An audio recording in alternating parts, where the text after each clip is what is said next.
legal dictation 80 words per minute. I dictated 80 to 90 words per minute. Okay, start.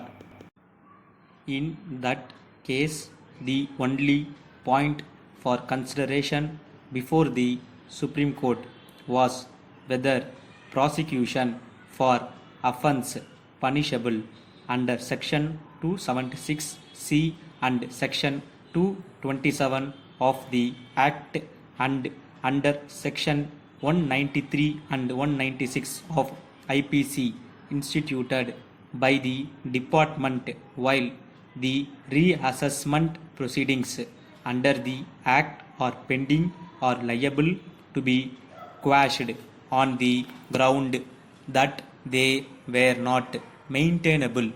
It was held that pendency of such proceedings cannot act as a bar in that context.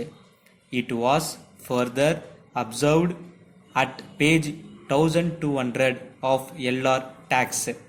It may be that in an appropriate case, the criminal court may adjourn or postpone the hearing of a criminal case in exercise of its discriminatory power under Section 309 of the Code, if the disposal of any proceedings under the Act which has a bearing on the proceedings before it is imminent, so that it may take into consideration the order to be passed therein. Even here, the discretion should be exercised judicial and in such a way as not be restricted the object of the criminal proceedings of a case, it indefinitely or for an undue long period only because some proceedings which may have some bearing on it is pending else.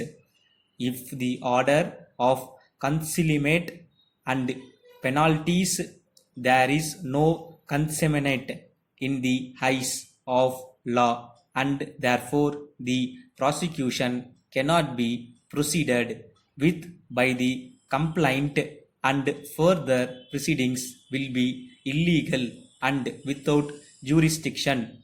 The Assistant Commissioner of Income Tax cannot proceed with the prosecution even after the order of concealment has been set aside by the tribunal. When the tribunal has set aside the levy of penalty, the criminal proceedings against the appellants cannot serve for further consideration. In our view, the High Court has taken the view that the charges have further cross-examination and therefore the prosecution proceed with the trial. In our opinion, the view taken by the learned magistrate and the High Court is fallacious. In our view, if the trial is allowed to proceed further after the order of the tribunal and the consequent cancellation of penalty, it will be an ideal and empty formality to require the appellants to have the order of tribunal exhibit as a defense document, in as much as the passing of the order as aforementioned is unsustainable and unquestionable. In the present case also, pursuant of the order of ITAT dated 13th December 1991 clearly reveals that it was held that in order to find out the bona fides of the assessor's claim argued before ITAT, it was very necessary to know the correct state of affairs regarding the three statements recorded at the subsequent stage.